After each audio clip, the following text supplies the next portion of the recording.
comme toujours un plaisir de vous retrouver pour ce nouveau numéro du débrief sur Média. Merci de nous rester fidèles. Le continent africain est depuis près de 2 décennies confronté à une montée de l'extrémisme violent, une menace croissante et qui progresse de plus en plus vers les côtes ouest africaines et le golfe de Guinée.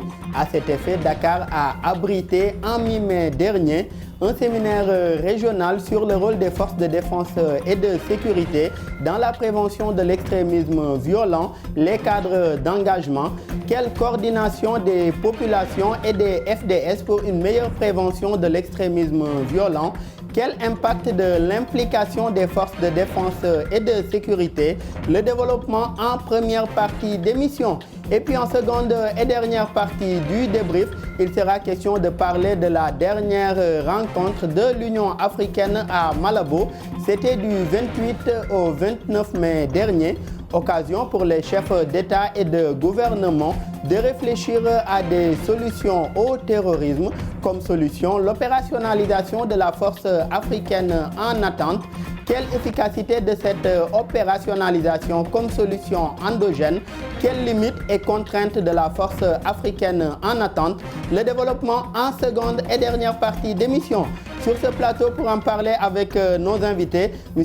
Daouda Tall, éditorialiste et président du think tank IDES Sénégal. Merci d'avoir une nouvelle fois répondu présent à notre invitation. Merci Daouda, bonjour à mon co-débatteur et bonjour à toutes celles et ceux qui nous regardent. Bonjour également à vous et en face de vous, Dr Momodou Bodian. Vous êtes enseignant-chercheur à l'Institut fondamental d'Afrique noire, IFAN. Merci une nouvelle fois également d'avoir répondu présent à notre invitation. Merci beaucoup Daouda, c'est toujours un plaisir de vous retrouver et de retrouver aussi les téléspectateurs dans Débrief. Et un plaisir toujours partagé également. L'extrémisme violent fait référence au processus d'adoption de points de vue radicaux qui se traduisent par l'utilisation de la violence. Aujourd'hui, quelle lecture faites-vous de cette progression de l'extrémisme violent en Afrique? Surtout aujourd'hui dans des zones comme le Sahel. Et on le voit aujourd'hui, la menace progresse vers les côtes ouest africaines et même aujourd'hui vers le golfe de Guinée et même certains pays de l'Afrique centrale. Oui, Daouda, vous savez, la question de l'extrémisme violent est devenue une préoccupation pour nos États qui sont aujourd'hui secoués par plusieurs types de défis, des défis sécuritaires, des défis liés à la provision des services sociaux de base, d'éducation, la santé, l'infrastructure, mais aussi la faiblesse de l'État qui a du mal à se projeter sur l'ensemble du territoire et de garantir la sécurité des personnes et des biens. Et je crois que c'est l'ensemble de ces faiblesses-là qui ouvrent une brèche permettant à d'autres acteurs de se positionner, mais de contester le leadership de l'État dans ses fonctions régaliennes et de se positionner aussi comme des fournisseurs de services. Alors, et si vous regardez aujourd'hui sur toute la bande saharienne, effectivement, il y a d'autres acteurs qui se positionnent, notamment les acteurs religieux, qui, depuis 2012, même si le problème a commencé bien avant 2012, avec bien évidemment la crise en Algérie en 90 qui a permis à tous les combattants du GSPC de faire... disons un peu d'utiliser justement le Sahel, un peu le désert, comme un endroit de refuge qui finalement est devenu aujourd'hui un écosystème favorable à l'émergence de ces idées-là. Donc aujourd'hui, pratiquement, il y a un effet contagion avec bien évidemment la circulation des idées aidant. Aujourd'hui, un contexte digital où le digital et le numérique sont devenus aujourd'hui très prégnants dans la façon de communiquer. Donc ces idées sont aujourd'hui consommées. Des outils d'ailleurs qu'utilisent beaucoup les groupes terroristes et autres groupes criminels. Mais effectivement, donc, et c'est du coup en fait les populations, surtout les individus qui sont en marge des économies nationales, dans la périphérie, et qui sont coupés par exemple de toute attache sociale, ont tendance justement à embrasser ces idéologies-là. Si vous regardez un peu pratiquement tous ceux qui sont considérés comme étant ayant des attaches justement avec ces groupes extrémistes, c'est souvent des gens qui sont coupés de leur société, de leur groupe de référence et qui vont chercher justement d'autres formes de référence. Je crois qu'aujourd'hui la menace elle est réelle et les États sont obligés de faire face. Et M. Tal, par rapport à cette menace-là aujourd'hui, est-ce que les causes soulevées tout à l'heure n'ont pas aussi constitué un terreau fertile à cette progression-là? Pour ce qui est aujourd'hui des cas de certaines zones où on n'assiste même pas à une présence aujourd'hui des autorités publiques ou même d'infrastructures aujourd'hui réalisées par le gouvernement central. On ne sent même pas aujourd'hui la présence du gouvernement central. À cela s'ajoutent d'autres problèmes comme des conflits communautaires et d'autres problèmes liés parfois à la gestion des ressources naturelles et autres. Aujourd'hui, est-ce que ce n'est pas autant de facteurs qui favorisent le développement d'un certain extrémisme violent? Oui, il y a d'abord cette question de l'évaluation même de la force de l'État. Est-ce que nous sommes en présence d'États forts, d'États faibles ou même d'États faillis en Afrique? Ça, c'est une question. Bien sûr qu'il y a la diversité des États africains. Ce n'est pas les mêmes systèmes politiques partout. Ce n'est pas les mêmes types de gouvernement partout, ce n'est pas les mêmes parlements partout, ce n'est pas les mêmes peuples partout. L'État ne s'est pas construit de la même manière partout en Afrique, hein, parce que les pays africains étaient colonisés à la base, donc les processus d'indépendance ne se sont pas déroulés de la même manière. Donc je pense que c'est une première chose à préciser pour ne pas parler de manière totalement homogène. Alors, bien entendu, dans les causes, on retrouve principalement le sous-développement. Ce sous-développement-là explique naturellement le fait que l'État se traduit même par le fait que l'État n'est pas partout, n'est pas présent partout. En règle générale, vous avez la capitale, le milieu rural paraît délaissé, et ça pose problème. Il y a un défaut de déconcentration des activités, au-delà même de la présence de l'État.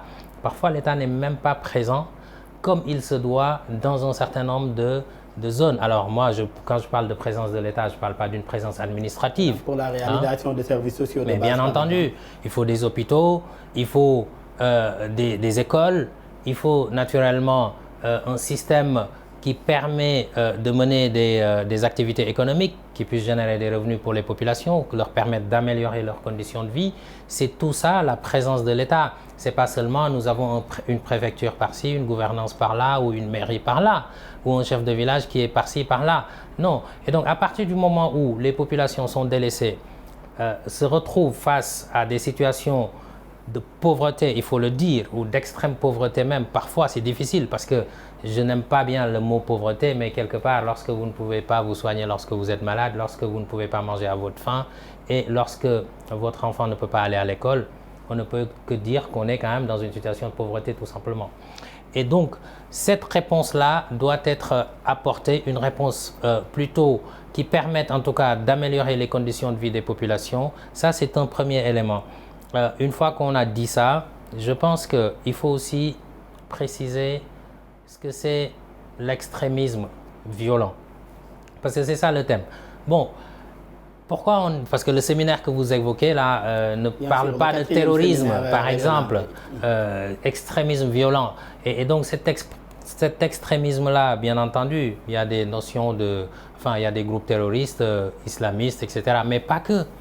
Alors donc, il ne faut pas concire le sujet au niveau de tout ce qui est groupe terroriste, etc., comme on le connaît. Et d'ailleurs, la question de l'extrémisme violent va au-delà parce que ce sont des étapes, comme vous l'avez dit tout à l'heure. Il y a l'extrémisme violent, il y a aussi un autre degré qui peut arriver jusqu'au terrorisme. Donc, c'est différents degrés. C'est différentes choses. Nous y reviendrons plus globalement tout au cours de cette discussion. Et M. Bodian, un constat aussi, c'est localités où se développent certains acteurs non étatiques. Vous l'avez dit tout à l'heure, il n'y a pas que les groupes terroristes. Il y a d'autres groupes criminels également qui élisent domicile au niveau de ces zones-là. Aujourd'hui, au niveau de ces zones, on constate que ce sont des zones également qui sont souvent riches en ressources naturelles et autres ressources extractives, mais aussi ce sont des localités, on l'a rappelé tout à l'heure, où il n'y a pas une certaine déconcentration et une certaine décentralisation aboutie, ce qui est à l'origine des fois aussi de ces situations-là que connaissent les populations de ces zones. Aujourd'hui, est-ce que cela n'accentue pas aussi la frustration des populations et quelle position aussi de l'État central aujourd'hui par rapport à ce genre de situation? Oui, vous savez, l'État central, c'est d'abord une entité juridique qui se définit par rapport à un territoire, mais aussi aux services, comme nous l'avons dit tout à l'heure, dont la fourniture relève de ses fonctions régaliennes. Et cette fourniture de services-là se fait à travers des institutions comme les différents ministères, les différentes directions. Vous prenez un peu le ministère de la Santé ou le ministère de l'Éducation, ce sont en fait les bras de l'État. Mais il y a aussi le ministère des Forces armées qui est aussi une institution qui est chargée de fournir les services étatiques en matière de sécurité parce que l'État en vérité est dans une société l'entité qui détient tous les monopoles. Monopole de la législation, monopole de la fourniture des services, monopole aussi de la violence légitime.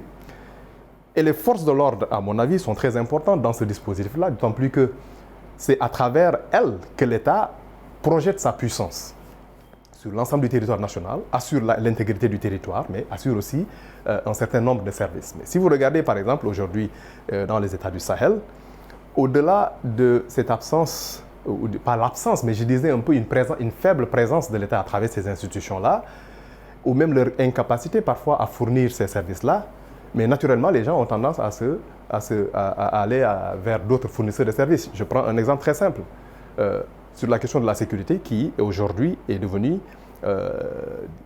la question de fond, la trame de fond de tout ce que nous vivons aujourd'hui.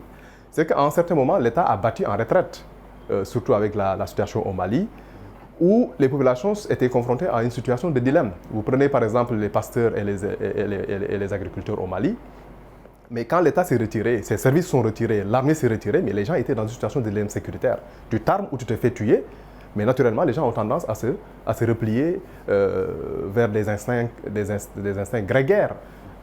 Et c'est pourquoi d'ailleurs la question des milices est devenue aujourd'hui une centralité. Mais ce qu'il faudrait retenir surtout par rapport justement à cette situation de la périphérie qui est délaissée, c'est surtout le fait que de plus en plus certains acteurs qui ont compris effectivement que l'État est absent se positionnent. Et c'est pourquoi si vous regardez de plus en plus la carte de l'insécurité suit la carte des ressources. Au Sahel, c'est pareil. Vous allez au centre Mali, certains groupes sont en train de s'accaparer les ressources forestières parce qu'effectivement, les pasteurs, les points d'eau sont actuellement contrôlés parce que c'est des éléments stratégiques. Et même vers le golfe de Guinée, la plupart des attaques sont menées dans des parcs et des grands parcs dont disposent ces pays. Jusqu'en Mozambique. Donc, de plus en plus, on voit effectivement ce déplacement-là. Et c'est pourquoi d'ailleurs, au Sénégal, il y a une crainte quant à la possibilité pour certains acteurs, justement, d'utiliser le parc de Niokolo-Kaba. Et Kédougou est aujourd'hui devenu vraiment un endroit qui suscite beaucoup d'inquiétudes. Raison pour laquelle c'est une zone également où beaucoup d'études sont menées dans le cadre de la prévention et c'est une zone également où les autorités, je pense, posent beaucoup d'actions et également misent beaucoup aussi sur la prévention. Et d'ailleurs, le groupe d'action rapide, le GARCI, est positionné au niveau de Kidira dans le cadre toujours de la lutte contre le terrorisme. Absolument. Et aujourd'hui, tout ce qui a été soulevé, M. Tall, est-ce que cela ne renvoie pas à revoir aujourd'hui la gouvernance, la question même de la gouvernance territoriale et aussi de la gestion des ressources naturelles sous nos cieux en tout cas ou dans nos États? Mais tout à fait, la gouvernance territoriale, c'est d'abord mener des politiques publiques efficaces qui génèrent des impacts positifs pour les populations. C'est ça la gouvernance. On évoque le principe de l'État ici. L'État doit être au service de qui? De la nation. La nation, c'est qui? C'est le peuple. Et naturellement, la gouvernance qui est de l'ordre de l'État doit être orientée dans ce sens. Et aujourd'hui, ce qu'on se rend compte, c'est que ce n'est pas du tout le cas. Dans la plupart des pays africains, ce n'est pas du tout le cas. La gouvernance, ce n'est pas seulement déployer des forces de l'ordre. Et donc, on parle d'extrémisme violent. N'oublions pas aussi que l'extrémisme violent, parfois, ça peut venir des centres urbains également. Et donc, finalement, le problème, il est le même, que l'on soit en milieu rural ou au niveau des frontières ou en milieu urbain, on parle d'extrémisme violent. Ça se trouve partout. Et donc, il est donc naturellement important de s'interroger sur cet extrémisme, cette violence-là. L'État détient certes le monopole de la violence légitime, avec ses forces de l'ordre, puisqu'on évoque ça. Mais est-ce que ce n'est pas une forme de violence? Vous parlez de gouvernance. Est-ce que ce n'est pas une forme de violence déjà de la part de l'État, de délaisser les populations? Qui mène la violence? La violence vient de qui? Parfois, ça vient de l'État lui-même ou de ses représentants, puisque l'État est une entité morale. Est-ce que cela ne renvoie pas à revoir également les politiques sociales mises en place, que ce soit au bénéfice des populations urbaines comme au bénéfice des populations qui sont en zone rurale? Mais bien sûr, tout est une question de mise en œuvre, d'élaboration, de mise en œuvre de politiques publiques efficaces dans les domaines qu'on peut citer, santé, éducation, etc. naturellement. Mais lorsque l'État qui est censé vous protéger, et la protection, elle va au-delà de la sécurité. La protection, c'est une protection à la fois sociale, c'est une protection alimentaire, la sécurité alimentaire, c'est une protection énergétique, pouvoir avoir accès aux énergies, on sait que c'est fondamental pour la vie. Si vous avez un hôpital en campagne ou dans les milieux périphériques, et que vous n'avez pas d'électricité, comment pouvez-vous faire des opérations chirurgicales? Donc tout ça, ce sont des questions. Et donc la gouvernance, c'est à ce niveau-là qu'on doit améliorer les choses. Maintenant, je pense que l'État, donc ça pose des questions de gouvernance justement, la bonne gouvernance. Est-ce qu'on utilise les fonds à bon escient? Est-ce que d'abord les politiques publiques sont efficaces? Parce qu'en général, en Afrique, ce qu'on dit souvent, c'est il n'y a pas de détournement, ou alors à partir du moment où la personne n'a pas détourné de l'argent, il a rempli sa mission, on lui donne un quitus. Non, un homme politique qui est chargé d'une mission publique, lorsque il définit des politiques publiques, ces politiques publiques-là doivent être efficaces. On ne doit pas juger les hommes politiques seulement sur le fait est-ce qu'il a détourné ou pas. Non, est-ce qu'il a utilisé l'argent qu'on lui a donné, les moyens de l'État, est-ce qu'il les a utilisés à bon escient, c'est-à-dire avec des impacts sur la vie réelle des populations? Donc c'est ça qui doit être la question. Il faut qu'on change de paradigme en Afrique. La question n'est plus seulement la bonne gouvernance, lutter contre le détournement, etc. C'est qui exerce le pouvoir de l'État, est-ce que c'est efficace ou pas? Et donc la première forme de violence vient du fait que tout ce qu'on partage, les moyens qu'on partage ensemble, que ce soit accaparé par-ci, par-là ou mal utilisé. Et ce changement de paradigme aujourd'hui a conduit, si je peux le dire ainsi, à différentes recherches ou rencontres et séminaires qui sont tenus le plus souvent pour réfléchir ensemble à des solutions par rapport à ces questions-là. Et par rapport à cette question, comme je l'ai dit tout à l'heure, il y a l'implication aujourd'hui des forces de défense et de sécurité dans la prévention de l'extrémisme violent, ce qui peut grandement également contribuer à prévenir la radicalisation, surtout au niveau des jeunes, puisque l'Afrique, on le sait, est un continent également avec une population à majorité jeune. Mais docteur Bodian, est-ce qu'il ne faudrait pas d'abord passer par l'établissement aujourd'hui d'un nouveau rapport de confiance entre forces de défense et sécurité et population à la base? Vous avez tout à fait raison et je crois que ça c'est le problème auquel il faudrait s'attaquer parce qu'en vérité les forces de défense et de sécurité sont ce bras de l'administration ou de l'État qui est censé garantir la sécurité des personnes et des biens. Donc la police qui joue son rôle de police, la gendarmerie qui joue un grand rôle dans le renseignement et l'armée qui protège le territoire. Mais comme je l'ai dit tout à l'heure, il faudrait qu'il y ait une présence marquée de ces forces de sécurité. Mais plus important encore, puisque aujourd'hui la menace a changé de forme, il faudrait que les forces de défense et de sécurité dans leur doctrine aussi puissent repenser leur manière de se déployer. Et je crois qu'aujourd'hui nous sommes plus dans une forme, surtout si on parle de police communautaire, c'est-à-dire une police beaucoup plus proche des populations, mais qui s'enquiert des préoccupations de ces populations-là. Et je crois que le Sénégal est de ce point de vue-là un modèle, puisque depuis les indépendances, le chef de l'État, Senghor et Alfred Diallo, ont eu l'intelligence de concevoir un peu une doctrine autour du concept d'armée-nation qui permet en tout cas de confiner l'armée dans sa fonction mission régalienne de garantir justement l'intégrité du territoire, mais aussi d'avoir des missions humanitaires, la construction de ponts, de routes, de remembrer la nation sénégalaise. Par rapport à ces missions humanitaires-là, le concept armée-nation, il y a une émission aujourd'hui des armées qui a été diffusée depuis, et c'est aujourd'hui l'une des rares émissions qui jusqu'à présent perdure jusqu'en 2022 pour mettre en avant ou bien montrer ce que font aujourd'hui les forces de défense et de sécurité ou bien les armées sénégalaises comme action en matière humanitaire comme sociale. Absolument. Et je crois qu'il faudrait aller vers ça. Donc revenir à cette mission humanitaire ou plutôt une mission de sécurité humaine avec mettre l'armée au cœur de la sécurité.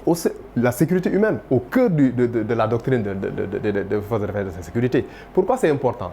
Je crois qu'en fait, aujourd'hui, les forces de l'ordre peuvent être le dernier rempart contre l'extrémisme violent, mais à la seule condition que l'on lève un certain nombre de griefs qu'on attribue très souvent aux forces de défense et de sécurité, c'est-à-dire la corruption, l'usage de la violence ou d'être à la solde des régimes. Vous avez tout à l'heure parlé un peu de la répression parce que il faut être conditions qui ne favorisent pas absolument parce qu'il faut être un État de droit, c'est un État aussi qui se soumet à la loi. Et les forces de défense ne peuvent pas être en dehors de la loi dans l'application justement de leur mission. Si on veut réussir ce pari d'une proximité ou d'une co-construction de la sécurité avec les populations, il faudrait effectivement que ce climat de confiance-là puisse valoir. Et cette confiance-là peut aider, en tout cas, à s'appuyer sur les populations qui vont à la fois servir à la mission d'intelligence sociale, un peu le renseignement social humain, en s'appuyant sur les communautés, ça s'appelle les organisations communautaires de base, les religieux et d'autres acteurs locaux qui peuvent aider l'armée en créant justement ce climat de confiance avec les forces de défense et de sécurité qui ne seront pas vus comme une menace, comme un appareil répressif d'État, mais plutôt comme des acteurs ou des collaborateurs dans la lutte contre l'extrémisme violent. Et comme des membres également à part entière de ces communautés-là avec qui elles doivent plutôt collaborer. Absolument. Aujourd'hui, selon vous, M. Tall, comment doit se manifester aujourd'hui ce rôle des forces de défense et de sécurité dans la prévention de l'extrémisme? Alors, c'est d'abord effectivement la collaboration avec la population parce que l'extrémisme violent, que ce soit le terrorisme ou d'autres formes d'extrémisme comme la cybercriminalité, le piratage, etc. Tout ça, c'est une question de renseignement dans un premier temps. Hein. Et qui donne ces renseignements-là, ce sont les populations qui sont les premières victimes qui guettent. Donc, on ne peut pas avoir une sécurité sans collaborer, sans être proche des populations. Maintenant, ça dépend de l'œil avec lequel ces populations-là vous observent, vous regardent. Parce qu'il y a une distance en Afrique entre les forces de l'ordre, de défense et de sécurité, et les populations. C'est peut-être lié à des raisons historiques parfois. On a différents termes qu'on peut utiliser, mais est-ce que on avait des colons ici à l'époque de la colonisation? Est-ce que les sociologues le diront mieux que moi? Est-ce que c'est la manière dont on voyait ces hommes de tenue qui fait qu'aujourd'hui, la perception de voilà, il y a une répercussion sur la société? C'est une question à se poser. Ceci dit, la meilleure solution pour les forces de défense et de sécurité, c'est d'assurer la sécurité d'abord, on a dit, des personnes et des biens. C'est ça leur mission fondamentale et la défense du territoire, si c'est l'armée, effectivement. Maintenant, ça se traduit comment? Si vous sortez là et que vous êtes agressé, exemple, vous devez pouvoir appeler un numéro ou appuyer sur un bouton et dans les 5 minutes ou 3 minutes, avoir quelqu'un, un membre des forces de défense et de sécurité qui vienne à votre aide. Faites-le, vous testez ça dans l'écrasante majorité des pays africains, vous ne verrez personne. Et récemment, la gendarmerie a lancé un nouveau numéro d'appel pour ce cas d'urgence, le numéro 123. Oui, mais ils n'ont pas les moyens d'être présents. Pour être présent, il faut être d'abord à côté, dans les parages, en mission de patrouille, etc. On a voyagé, on sait comment ça se passe dans d'autres pays. Je pense que M. Tall, cela va renvoyer à un autre problème, c'est ce qu'avait proposé tout à l'heure Dr Bodian, c'est-à-dire penser également à développer une sécurité de proximité, pas avec des milices, mais carrément une police ou bien une gendarmerie au-delà de proximité. De ça, ça existe effectivement, comme il l'a dit, le Sénégal a une police de proximité, etc. Mais cette police de proximité ne permet pas de régler le cas que je viens de vous indiquer. Lorsque vous avez besoin, vous n'avez personne. Donc, ça se pose la question de la stratégie qui est déployée, la question des moyens, etc. Et la question de l'utilisation de la force publique. Par contre, lorsqu'il y a une manifestation politique quelque part, et tout de suite, vous allez voir des camions qui sont là, de policiers ou de gendarmes, pour justement s'occuper de ça. Est-ce que il suffit qu'il y ait 2-3 personnes et vous allez voir si ça va vers contester le pouvoir public en place, le pouvoir politique en place, là ils y vont. Donc les pouvoirs politiques doivent justement savoir que la sécurité c'est un élément important pour être proche de la population et dans la tête des citoyens, la sécurité c'est vraiment quand on est en danger, être secouru. Donc il faut qu'on redéploie la force publique et de manière plus équilibrée vers les besoins réels des populations et non pas pour protéger simplement des édifices ou des hommes politiques. Et je le disais tout à l'heure, docteur Bodian, au niveau de certains pays africains aussi, on constate un autre problème. c'est-à-dire les conflits sociaux ou bien même ethniques ou des conflits religieux sont ressentis même au sein de l'appareil de l'État, c'est-à-dire au niveau des institutions et même des fois même au sein des armées. Est-ce que ce ne sont pas aussi autant de choses ou bien autant de contraintes aujourd'hui à revoir pour mieux lutter aujourd'hui avec une armée ou bien des forces de défense et de sécurité plus inclusives et plus représentatives de la société dans laquelle elles évoluent? Mais absolument. Je crois que ça, c'est une question de fond. Tout à l'heure, M. Tal a évoqué une question importante, c'est-à-dire la manière dont nos États sont formés. On a eu des États et puis maintenant, on nous a demandé de construire des nations. Et malheureusement, la mayonnaise a du mal à prendre forme parce que les gens s'identifient d'abord à travers leur identité régionale, leur identité ethnique ou clanique avant de s'identifier comme membre d'une nation. Et je crois qu'il y a un élément important à ce niveau. Et ces clivages-là, malheureusement, se reflètent dans toutes les institutions de l'État. Quand un régime vient au pouvoir, mais naturellement, ceux qui sont à la tête du régime sont des gens qui, très souvent, appartiennent soit au groupe ethnique, au groupe régional, etc. Et je crois que cela participe justement de l'approfondissement de la fracture sociale, qui se traduit aussi par une fracture politique que l'on ressent aussi à tous les niveaux du corps politique et social.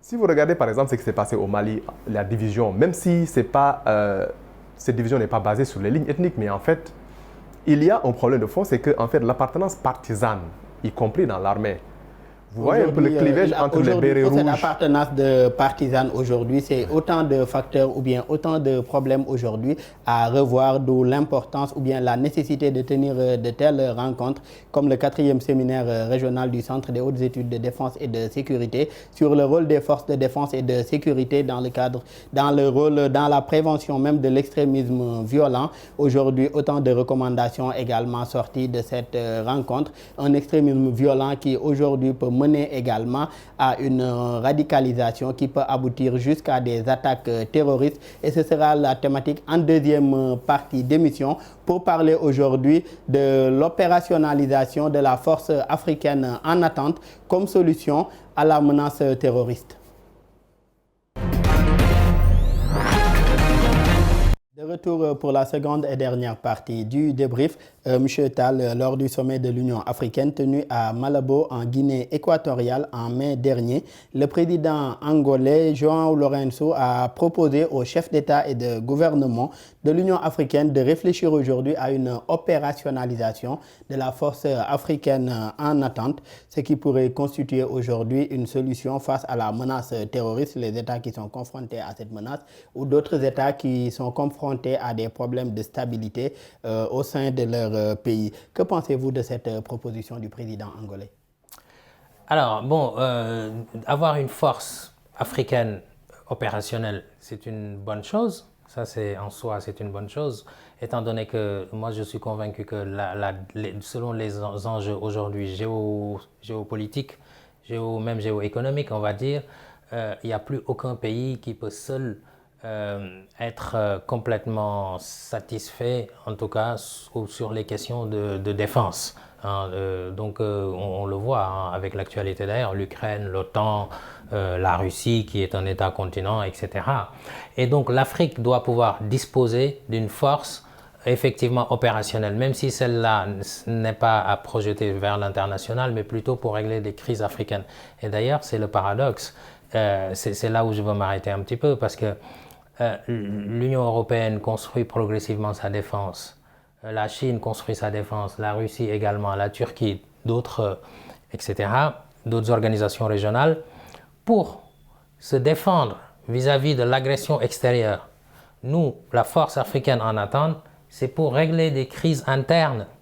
Ça veut dire qu'il y a encore des crises internes qui doivent nécessiter de mobiliser une force africaine. Je ne sais pas si vous me suivez. Tout à fait, je vous suis. En réalité, les autres ont dépassé ce cap-là. Vous voyez par exemple l'Union européenne construire sa défense pour régler le problème en Belgique entre Wallons et comment ça s'appelle encore, entre enfin voilà, la Wallonie et la Flandre, par exemple, les Flamands.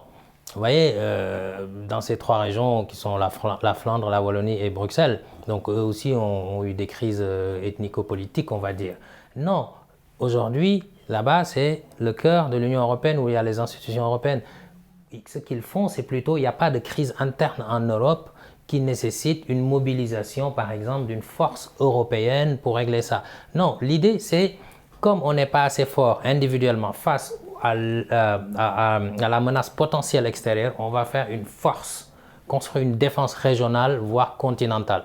Mais nous, on n'en est même pas là. On parle de crise interne. Et c'est quelque part, mais cela se comprend également, puisque ces crises internes causent d'énormes problèmes aujourd'hui à nos États, que ce soit la menace terroriste, que ce soit la question de la progression de l'extrémisme violent et même des crises communautaires. Donc ça se comprend aujourd'hui aussi que cette force africaine en attente-là soit opérationnalisée pour répondre aujourd'hui à ces crises-là qu'on retrouve aujourd'hui au sein de l'Afrique. Et vous l'avez dit tout à l'heure, les forces européennes ou bien chinoises ou d'autres pays ou continents, où la plupart du temps, c'est pour se défendre, comme vous l'avez dit, de la menace extérieure, mais on voit aussi des forces étrangères qui viennent aujourd'hui au niveau de nos États ou bien au niveau du continent africain pour intervenir, aider nos États dans cette lutte contre le terrorisme. Donc je pense que penser aussi à des solutions endogènes pourrait constituer au moins un début de solution par rapport à ça. Là-dessus, si vous permettez, naturellement, si votre idée c'est de remplacer les forces onusiennes par des forces africaines... Non, pas remplacer, de réfléchir aussi, à côté de réfléchir aussi à des solutions endogènes. Voilà, mais ce que je veux dire... Puisque la question est tellement transversale qu'on ne peut pas aujourd'hui se cloîtrer autour de soi-même et dire qu'on va trouver des solutions. Mais ce que je veux dire en clair, c'est que c'est une utopie. Je le dis et je l'assume totalement. Pourquoi? Parce que tout simplement, ces crises internes doivent se régler au sein des États. Chaque État doit pouvoir assurer sa propre défense, sa propre sécurité. Aujourd'hui, s'il y a une crise dans un pays, ce pays-là doit construire sa défense, faire en sorte d'opérer une bonne gouvernance, de faire de la sécurité une priorité. Ce sont les forces de défense nationales qui doivent régler les questions nationales. Maintenant, si c'est des questions sous-régionales, etc., nous avons des États, que ce soit des organisations régionales, que ce soit la CEDEAO, que ce soit la SADC, la CAC, etc. Vous voyez une force multinationale africaine qui va se déployer un peu partout en Afrique, sur un territoire aussi vaste, la coordination. On n'arrive même pas à s'entendre sur un plan de développement qui soit opérationnel. Il y a et par rapport à la coordination, je pense qu'ils y ont déjà réfléchi. Et pour ce qui est aujourd'hui de solutions au niveau État d'abord, je pense que les États y sont déjà. Mais pour la question de la menace terroriste, c'est une question aussi assez transfrontalière et une menace également asymétrique à tel point que parfois, la seule stratégie nationale de défense ne suffit pas à répondre à ces menaces-là. Mais nous aurons l'occasion de débattre davantage sur cette question-là, M. Tal. Et je rappelle, Dr Bodian, que cette force africaine en attente n'est pas nouvelle. Elle a été prévue dès la constitution de l'UA, l'Union africaine, en 2002, dont elle doit être le bras militaire. Et ce n'est qu'en 2015 que nous avons assisté à un premier exercice aujourd'hui militaire qui avait réuni une douzaine de pays en Afrique du Sud, mais depuis lors, plus rien. Et lors de ce sommet de Malabo, le président nigérian Muhammadu Buhari a apprécié aujourd'hui la proposition de son homologue angolais et a invité ses pairs africains à la collecte de renseignements et a apporté aujourd'hui plus d'urgence à la lutte contre les crimes violents. Aujourd'hui, comment les pays africains pourraient arriver à cela au sein aujourd'hui d'un dispositif ou d'un mécanisme continental, puisque les mécanismes régionaux aujourd'hui existent déjà? Oui, avant de répondre à la question, je voudrais revenir sur d'abord le principe d'avoir une force africaine en attente qui en soi est salutaire. Et comme vous l'avez dit, ce n'est pas une chose qui a commencé aujourd'hui. Depuis les années 90 déjà, on en parle.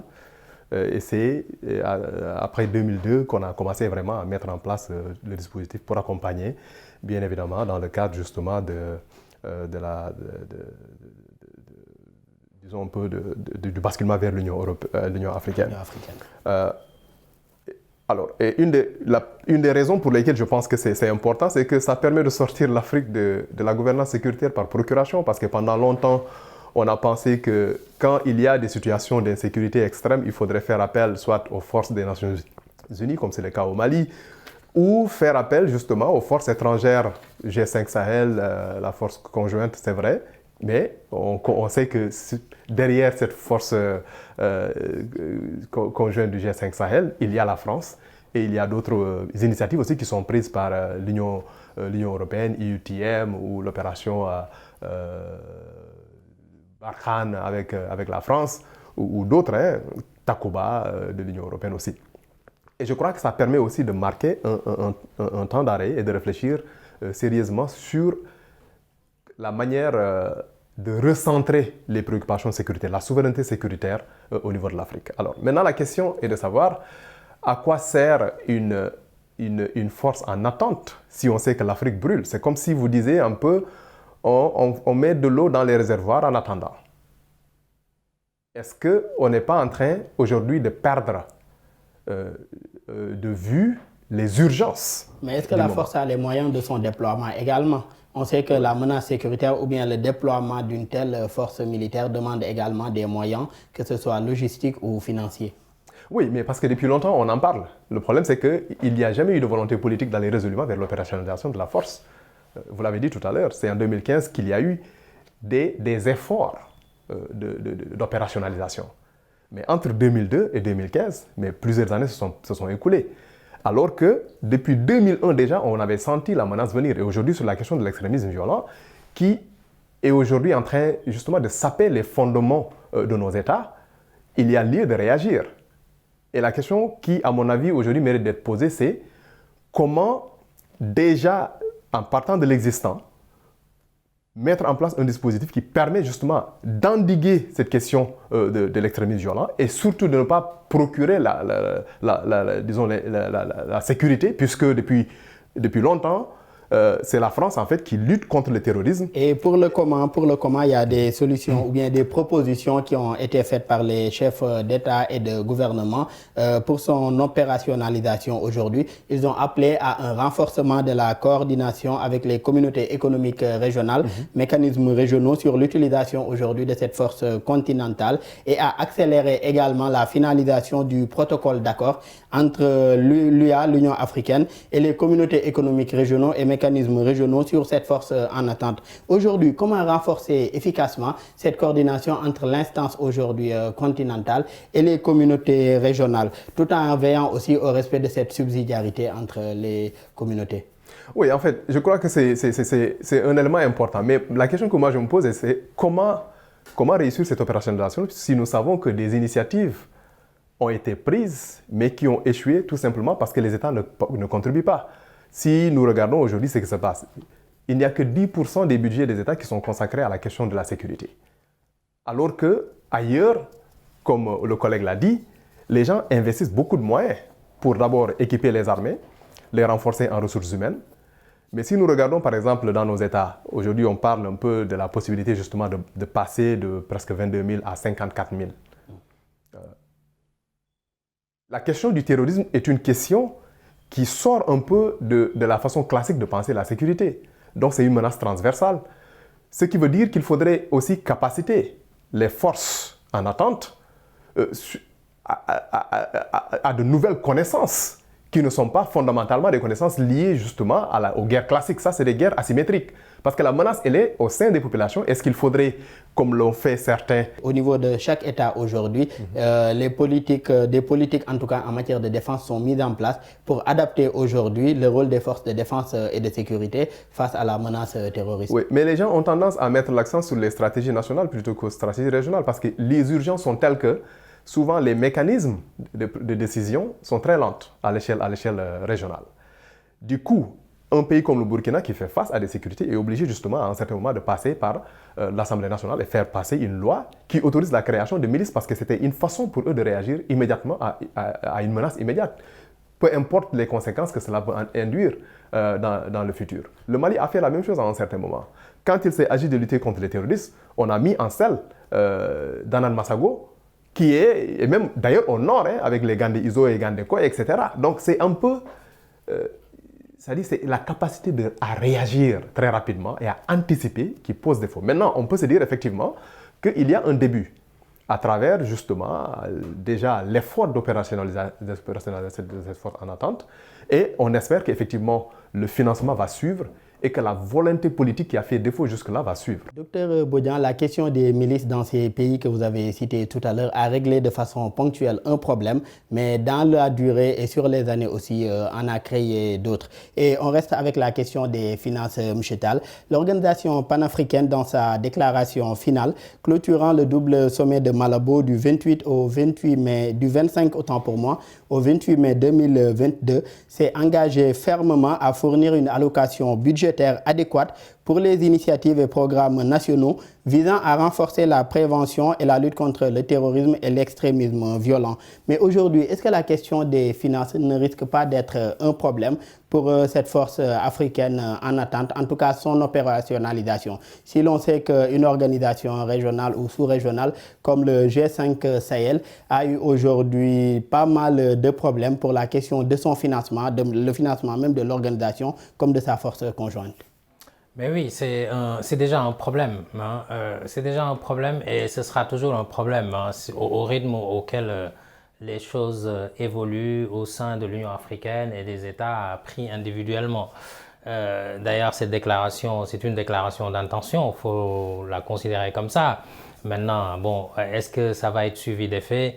Moi, j'ai un sacré doute là-dessus. Parce que pour mettre des moyens dans une force en attente ou alors pour lutter contre l'extrémisme violent en Afrique, il faut avoir les moyens. Les États africains ne financent pas l'Union africaine. Ils ne financent même pas les organisations régionales. Vous prenez aujourd'hui la CEDEAO par exemple. La CEDEAO reçoit des financements extérieurs. Mais pour l'Union africaine, quand même, il y avait un début de solution sous l'ère du président Paul Kagame. Un début de solution.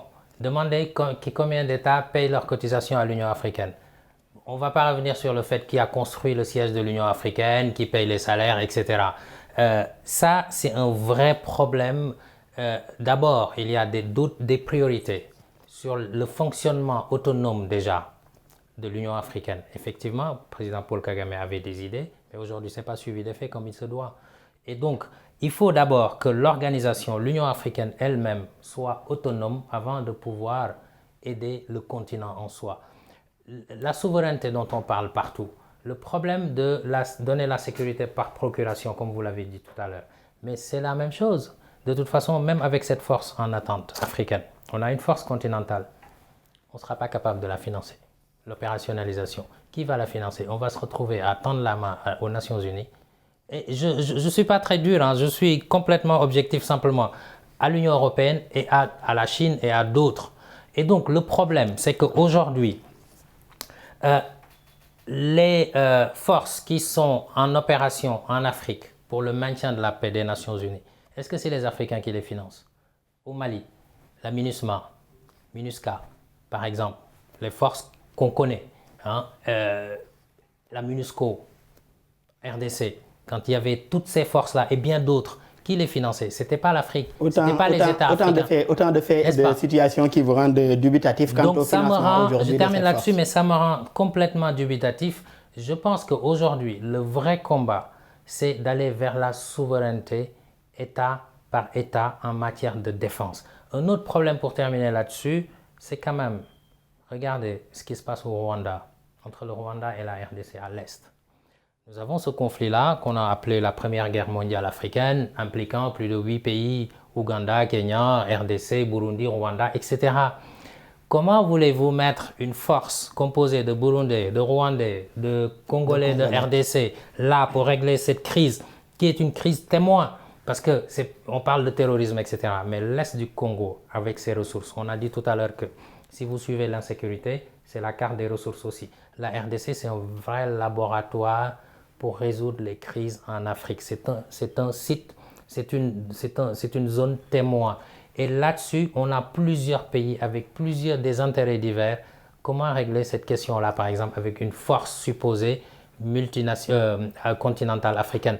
Même si j'espère que l'Union africaine réussira, mais surtout pour sa défense, comme le fait l'Union européenne, etc. Mais il y a des préalables, c'est l'entente au niveau de l'Union africaine. Docteur Bodian, selon l'indice mondial sur le terrorisme, l'Afrique subsaharienne compte 48% des décès causés par le terrorisme dans le monde, d'où l'appel à une réponse efficace à ce fléau.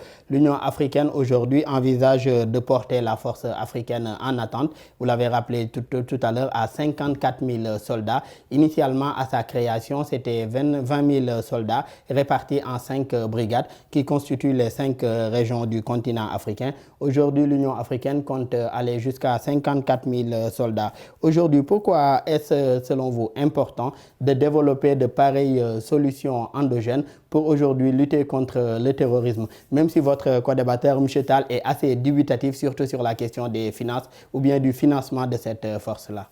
Oui, je crois que je partage sa préoccupation et son inquiétude, puisque c'est comme un peu... comme on l'a dit, l'histoire des hommes se répète deux fois, une première fois sous forme de tragédie et une seconde fois comme farce. Et c'est quand même dommage que quand des situations quand il s'agit de financer justement notre propre souveraineté sécuritaire, qu'on tende la main. On l'a vu à plusieurs reprises lors justement de toutes les missions de maintien de la paix, comme vous l'avez dit. Mais je voudrais revenir sur un élément important, c'est que de plus en plus, on sait que l'Afrique est devenue la nouvelle frontière du terrorisme. Et on voit aujourd'hui comment ces pays, comme on l'a dit, sont plus ou moins affectés différemment, parce qu'effectivement, ils n'ont pas les mêmes capacités, l'État n'a pas les mêmes capacités à assurer sa défense et sa sécurité. Et je ne serais pas surpris que les gens soient beaucoup plus préoccupés par la sécurité interne que la sécurité sous-régionale. On l'a vu, c'est quand le problème du Mali s'est posé, et les hésitations qui a eu lieu, y compris au Sénégal, sur la nécessité d'envoyer des troupes ou pas.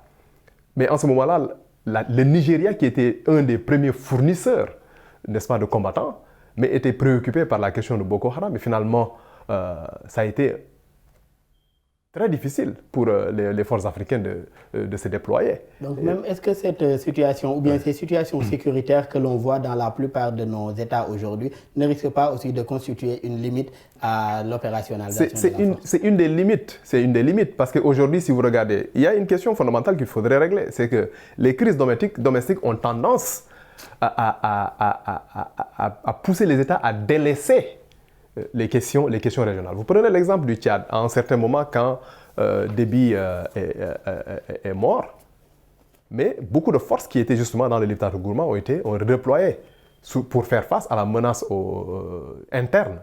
Donc, ce qui veut dire qu'en fait... Mohamed Idriss Déby avait d'ailleurs réduit de moitié ses effectifs dans le Sahel, passant de 1200 à 600. À 600, effectivement. Donc, ce qui veut dire qu'effectivement, tant qu'on ne règle pas au-delà de la question du financement, tant qu'on ne règle pas les problèmes domestiques qui n'ont rien à voir avec le terrorisme, les États seront beaucoup plus amenés à se recentrer autour de leurs préoccupations domestiques plutôt qu'aux préoccupations, parce que ça ne sert à rien de perdre le pouvoir ou de voir un peu le chaos au niveau domestique, parce que tout simplement, on ne se préoccupe plus de la situation sous-régionale.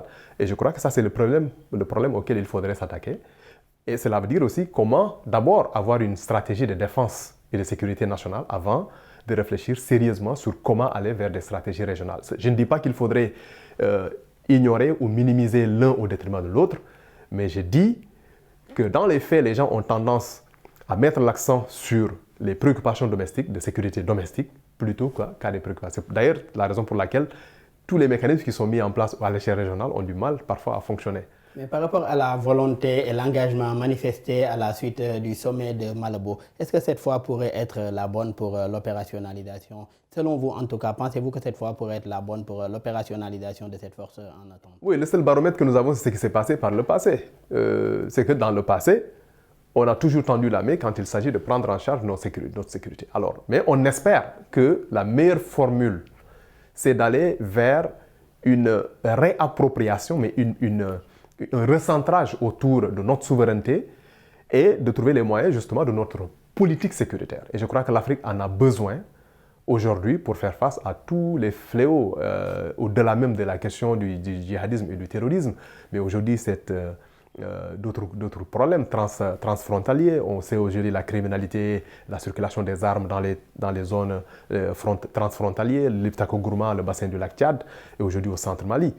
Et je crois que ces menaces-là, aujourd'hui, n'épargnent aucun pays et effectivement, il faudrait aller résolument vers une mutualisation des ressources, une mutualisation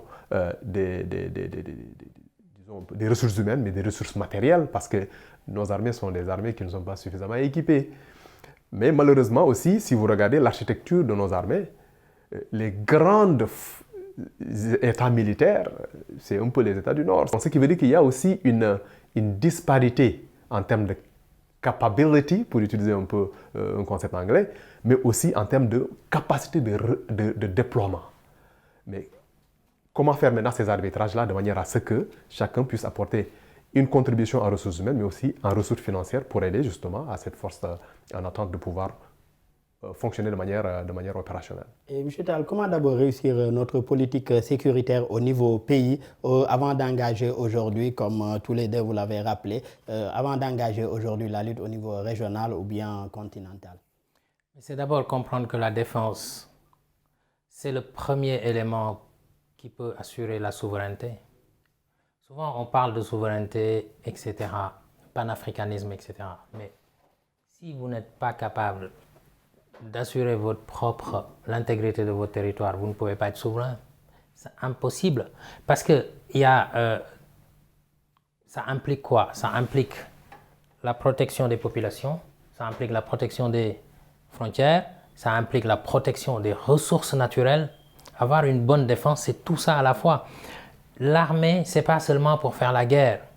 L'armée, il y a l'armée métier aussi également pour construire des infrastructures, etc. L'armée, c'est l'intégrité du territoire. Chez nous. C'est la défense, voilà. C'est comme le génie, effectivement, militaire. Et donc, pour ça, il faut aller vers la bonne gouvernance, tout simplement. C'est-à-dire qu'on ne peut pas... Les budgets des États africains, vous les prenez un par un.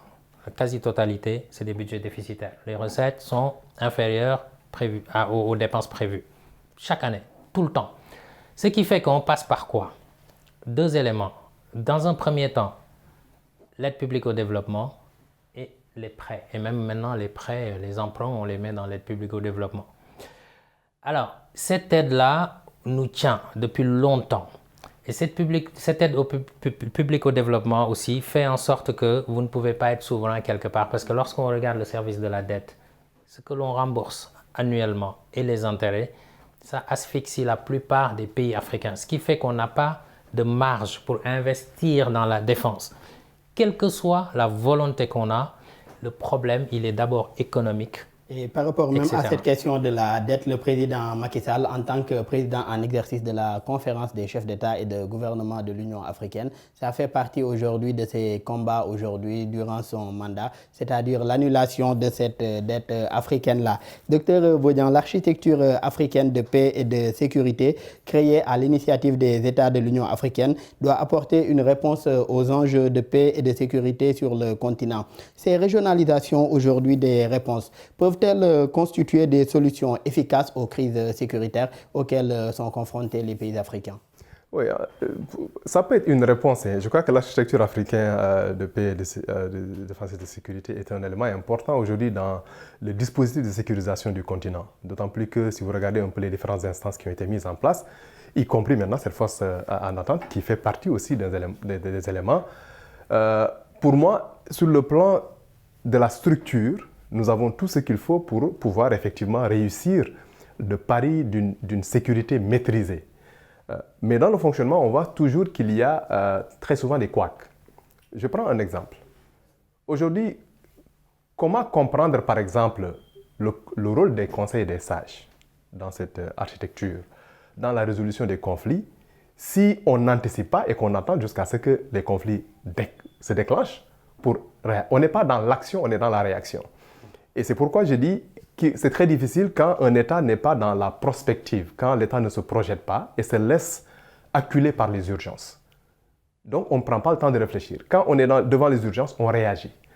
Alors, pour moi, cette capacité à anticiper dépendra aussi de la capacité des États à être dans une gouvernance capable, effectivement, de positionner ces États comme des véritables fournisseurs de services pour revenir un peu à ce que nous avons dit au début du débat. La question de la gouvernance au niveau de ces États revient également assez souvent. Une gouvernance aujourd'hui, une bonne gouvernance aujourd'hui, qu'elle soit d'abord économique, sociale et même sécuritaire, pour réussir aujourd'hui cette intégration-là aujourd'hui de nos forces à travers la force africaine en attente.